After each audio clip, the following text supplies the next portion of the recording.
It is. It's not something that we want our young people. Well, one of the things I notice around here, as an example, is that not only do you have to worry about the people who are doing it, but the place where the guy cooked it is now contaminated, so that the next guy who lives there is living in literally a toxic environment. Yes, sir. And there was a house. This is kind of a quick anecdotal story, but there was a piece of property I was looking at to purchase, and I found out later it had been used as a meth lab. Well, I wouldn't live there at this point I would just knock the thing down or call in the fire department and give them free practice for a night or something. I don't know what you do with it, because you sure as hell can't live there. And, the sheetrock is contaminated with that. I mean, you basically would have to rip that place down to the raw studs and rebuild that house from the inside. When our law enforcement officers go into a suspected meth lab, and we've got reason to believe that a meth lab's there, and lo and behold, we find a meth lab.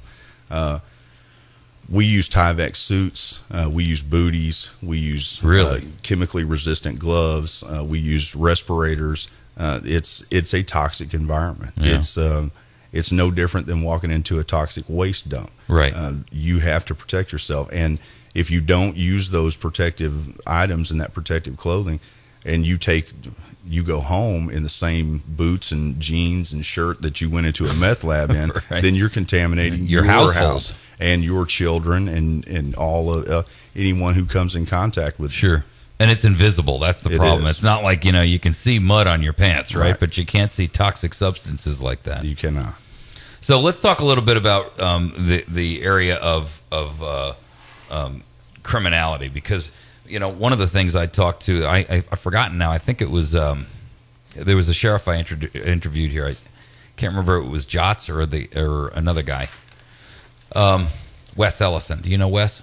I do. Okay, I think it was Wes. I was talking to Wes Ellison, and one of the things that we talked about was, the problem of containing people. I don't know how big a jail you got, but I would assume it's not very big. Shannon County's jail is, I believe they can house 16, I believe. Okay. In my opinion, as opposed to keeping people in jail and those types of things, I would rather see people who are convicted of stuff, and we're not talking about methamphetamine or a guy who's robbed a bank at gunpoint. I mean, those are not the type of people we're talking about. But when you get people who are charged with low-level nonviolent offenses, I would like to see a county take those people and give them the option. Now, you can't force them to do it in a chain gang style, because if you do that, then you violated their Eighth Amendment rights and you're opening yourself to all kinds of lawsuits and so forth and so on. But give them an option to voluntarily sign off on a waiver that says, I'll work to reduce my time. And let those guys go out there and paint guardrails instead of having to pay somebody else to do it. I would agree with that. Let those guys do things that can be done that aren't, I mean, granted, we don't want them in there, working with school children, right? But when school's closed for the summer, let those guys be the paint rollers. Yeah. And that's being utilized throughout the country, and has been for years. If you look back in the Depression era days, chain gangs were very prevalent. Yeah. Which I'm not an advocate of chain gangs unless that's the style of law enforcement that the people are looking for, because ultimately the people have the voice. They're the ones who we're fortunate here in the United States where we can elect our officials. And if that's the type of sheriff or that's the type of law enforcement that they want, then they need to voice that opinion. Mm-hmm.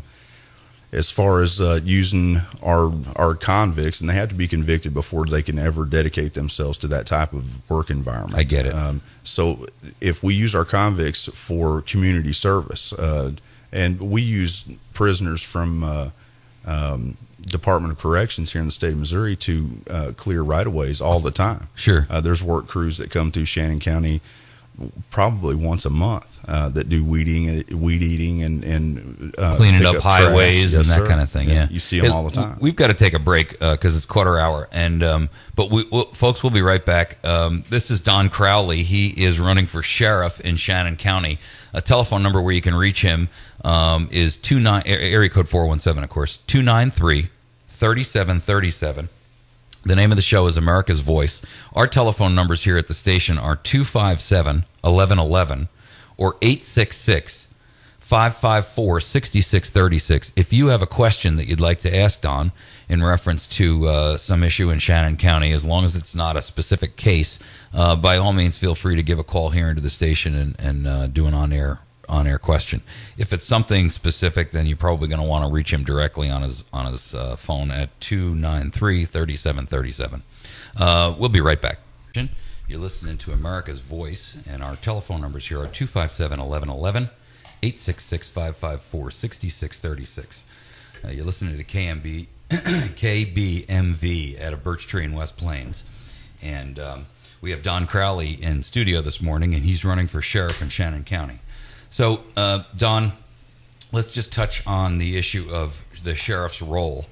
And before time gets away from us, there's something I want you to address, which is the Oath Keepers issue, because I'm a big proponent of that group. I think everybody who's ever had any kind of military experience or law enforcement needs to be a member of that. I'm not sure whether you are or not, but to me, it's a very critical issue. So, fire away. I'd be happy to. When I joined law enforcement, I raised my right hand and swore to uphold the Constitution of the United States and the Constitution of the state of Missouri. I will and I have and will continue to honor that oath. I am a member of the Constitutional Sheriffs and Peace Officers Association as well as Oath Keepers. Good. And if elected sheriff, I will provide my county citizens with the protection of their constitutional rights, and I will stand up against any tyranny and rights infringement. That's what I want to hear. The county sheriff isn't just a law enforcement officer. They're the last line of defense against any type of encroachment.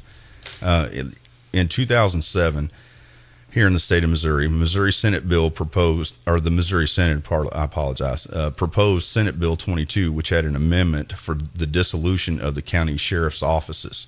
Big mistake. It was. And it would have replaced them with a state police force, which, again, is a form of tyranny.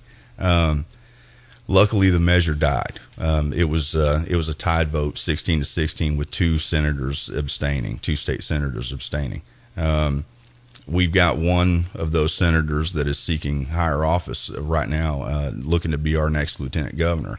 His name's Brad Lager.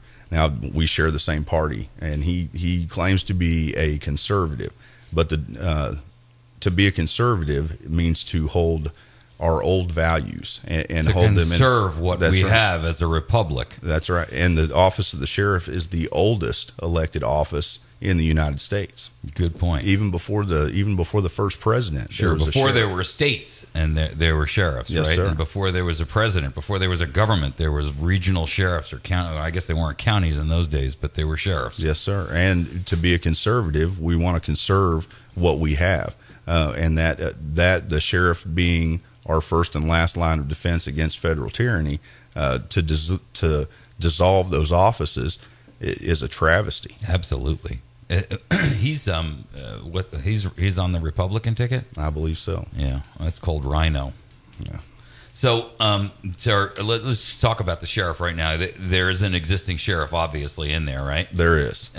You're running against him. I am. So, tell me, and I'm not a big proponent of trashing the other guy. I generally am more of the attitude that you should tell me why you want to run versus what he's done wrong. Well, and I won't say anything bad about anybody if I can help it.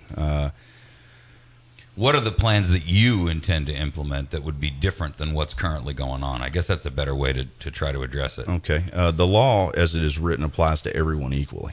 It doesn't matter. No favoritism. That's right. It doesn't matter what your last name is or what your economic status is. The law is the law, and it applies to everyone equally. Society as a whole established through the legislature what behaviors are acceptable and which are not. And the people of Shannon County deserve a sheriff that will seek justice for all crime victims. If a citizen requests assistance, they deserve a response. It's right. As simple as that. Right. Is that a problem up there now?